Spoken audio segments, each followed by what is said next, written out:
세월호 실소유주 비리의 주인공인 유병언 씨가 내일 검찰의 모습을 드러낼지 관심이 모아지고 있습니다. 먼저 출석을 통보했던 자녀들이 전부 자취를 감춘 상태여서 출석 여부가 불투명해 보이는데요. 네, 취재기자 연결해서 자세한 내용 들어보겠습니다. 김동현 기자.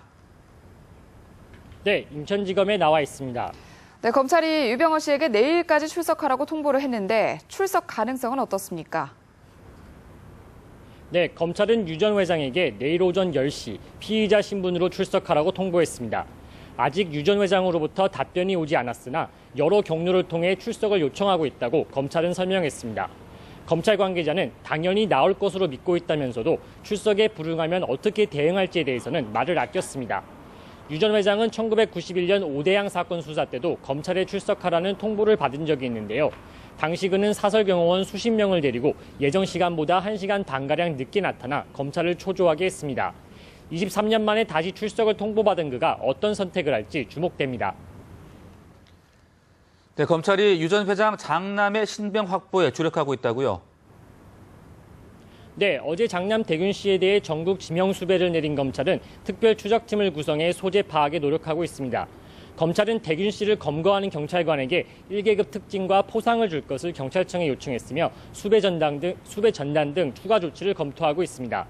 검찰은 전국 각지에 대균 씨가 숨어 있을 만한 장소를 감시하고 있는데요.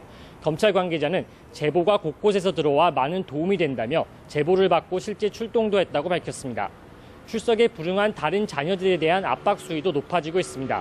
검찰은 외국에 있는 차남 혁기 씨와 장녀 섬나 씨의 소재 확인과 강제 추방을 위해 현지 당국과 협조하고 있으며 미국에 체류 중인 유 전 회장의 측근들을 소환하기 위해 미국 국토안보조사국의 체류 자격 취소를 요청했습니다. 지금까지 인천지검에서 뉴스와이 김동현입니다.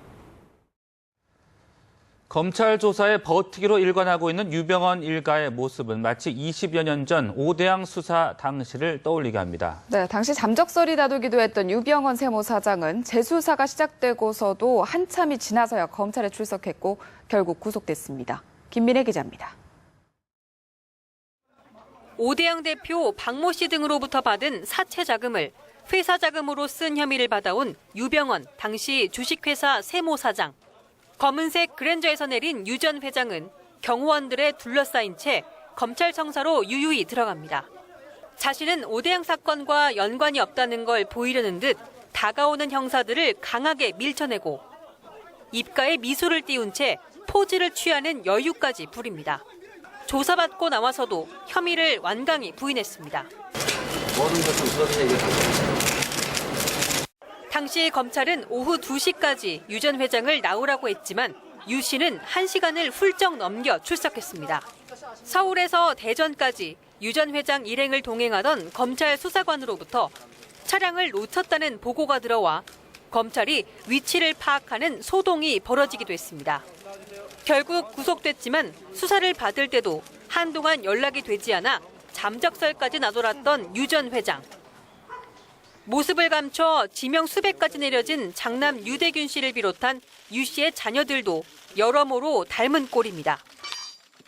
오대양 사건 이후 23년 만에 다시 또 검찰의 수사선상에 오른 유 전 회장.